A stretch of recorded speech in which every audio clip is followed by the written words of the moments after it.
Hoxe imos facer protagonista da nosa receita a remolacha de mesa. A remolacha xa está cocida, ben cocidiña, e a pel quítase así, simplemente cos dedos.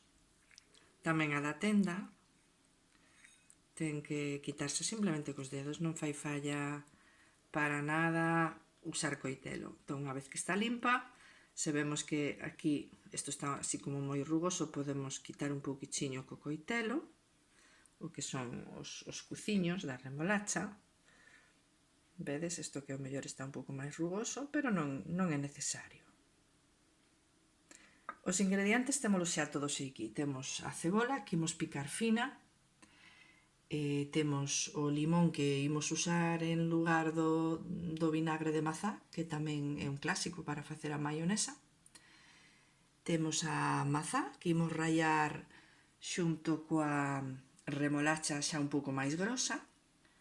Temos o sal e logo temos o cara de amendua, é dicir, a pulpa resultante de facer leite de amendua na casa. Este é un ingrediente que engado eu que normalmente non vemos nas receitas de maionesa vegana.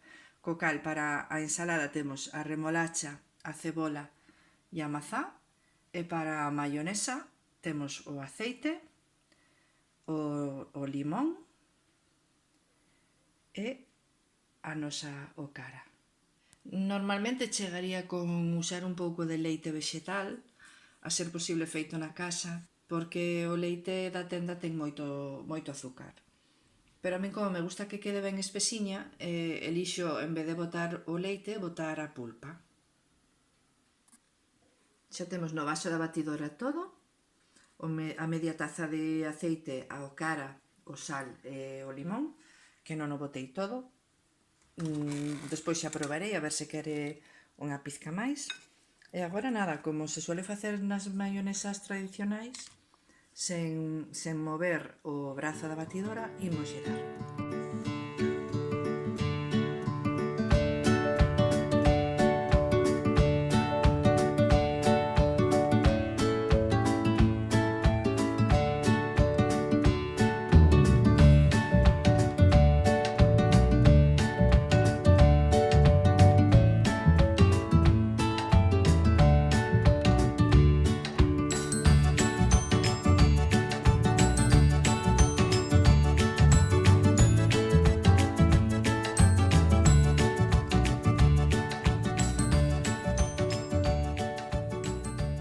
Ao final acabei por botarlle todo o limón porque me quedaba moi espesa. E bueno, xa vedes a consistencia tan boa que ten. Témola que probar de sal. E se nos gusta, pois podémola meter na neveira mentras facemos o resto. Gustan vos as pasas?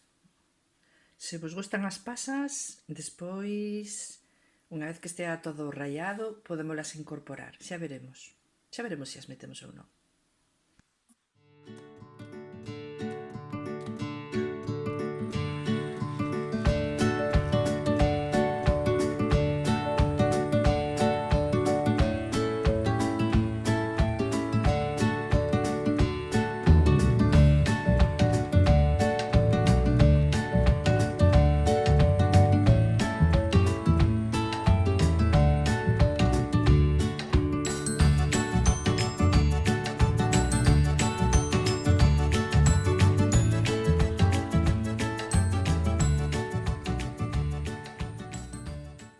Así queda a remolacha ca mazá. Ímolo tapar rápido para que non se oxide a mazá, pero imos cambiar primeiro o rallador grosso por un máis finiño, porque a min a cebola, a verdade que na ensalada non me gusta moito, nesta ensalada, non me gusta moito atopala en cachos grandes. Gústame que se integre ben co resto.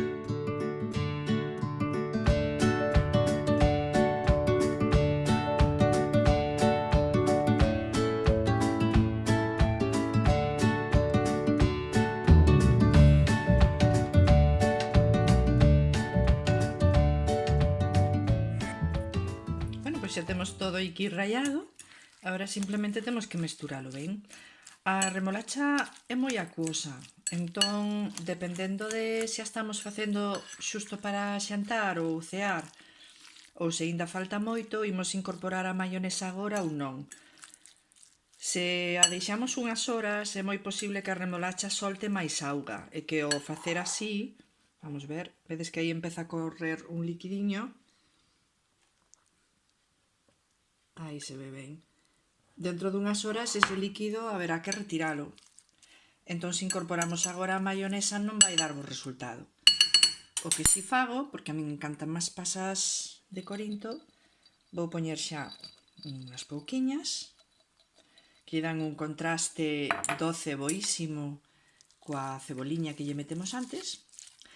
E isto sí, as pasas van a absorber parte dese líquido e van a estar deliciosas. Podemos botar máis, vamos botar unhas poucas máis. Se a alguén non lle gusta, tampouco hai problema de que as retire.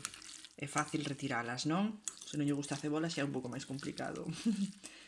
Ao final queda un sabor, sí, que se percibe a cebola, pero como ten varias cousas doces, pois non tanto. Eu agora vou na deixar tapadiña na neveira para que estea fresca. E xusto antes de comer voulle poñer a maionesa. Chegou o momento, imos meter a nosa maionesa veganesa chamanlle algúns, e mesturar. A ver, se é moita ensalada, igual convén non botarlla toda, aínda que non ten ovo, pois bueno, como vos dicía, pódese poñer todo moi húmido, non? Remexemos ben.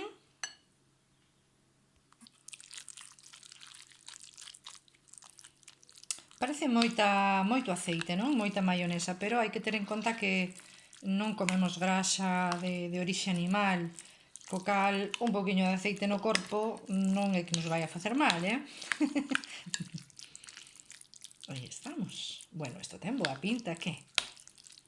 Isto para acompañar calquera prato, sobre todo, bueno, se facedes unha tortilla vegana, que pode ser menos xugosa, un pouco máis seca que a que se fai con ovo, isto veñe de perlas.